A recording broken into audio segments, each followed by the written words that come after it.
in fact, there were other people in the room in the meeting in which he asserted this to me, that it was the president who had put him in charge of this. Were you encouraged, as of your last day in the office, that U.S. policy towards the Ukraine was headed in the right direction?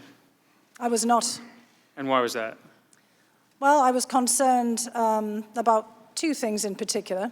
One was, again, the removal of our ambassador. And again, I will say for the record that the president has a perfect right to remove any ambassador at any time for any reason. But I was very concerned about the circumstances in which her reputation had been maligned repeatedly on television and in all kinds of exchanges. I felt that that was completely unnecessary. If the president wanted to remove an ambassador, which he did quite frequently, there was a number of ambassadors removed who were not political but career officials, that was done, but without these kinds of interventions. I wondered what that message was being sent. So there was that.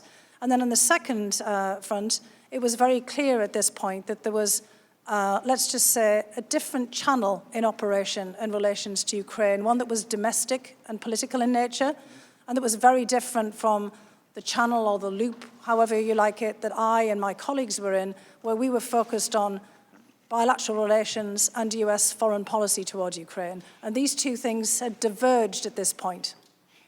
Fair enough.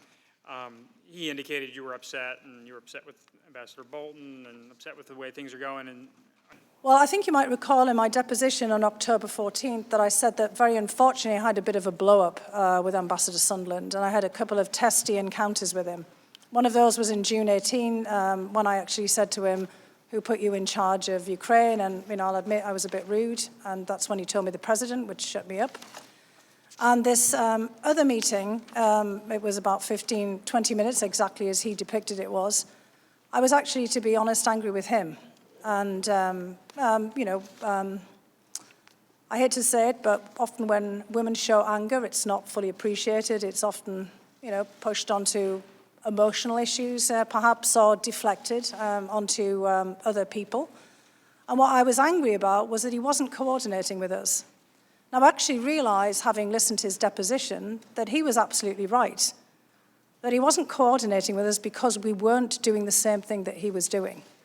So I was upset with him that he wasn't fully telling us about all of the meetings that he was having. And he said to me, "But I'm briefing the president. I'm briefing Chief of Staff Mulvaney.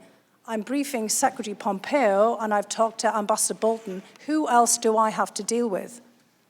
And the point is we have a robust interagency process that deals with Ukraine. It includes Mr. Holmes. It includes Ambassador Taylor as the chargé in Ukraine. It includes a whole load of other people.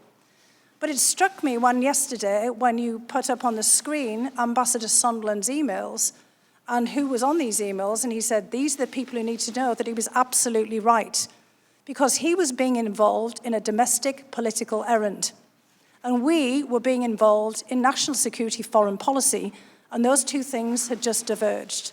So he was correct, and I had not put my finger on that at the moment, but I was irritated with him and angry with him that he wasn't fully coordinating. And I did say to him, Ambassador Sondland, "Gordon, I think this is all going to blow up," and here we are. Dr. Hill, if you mind, sorry. Dr. Hill, I just want to drill down on this a little bit.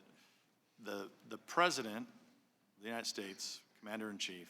And his feeling was that the National Security Council was always trying to block him.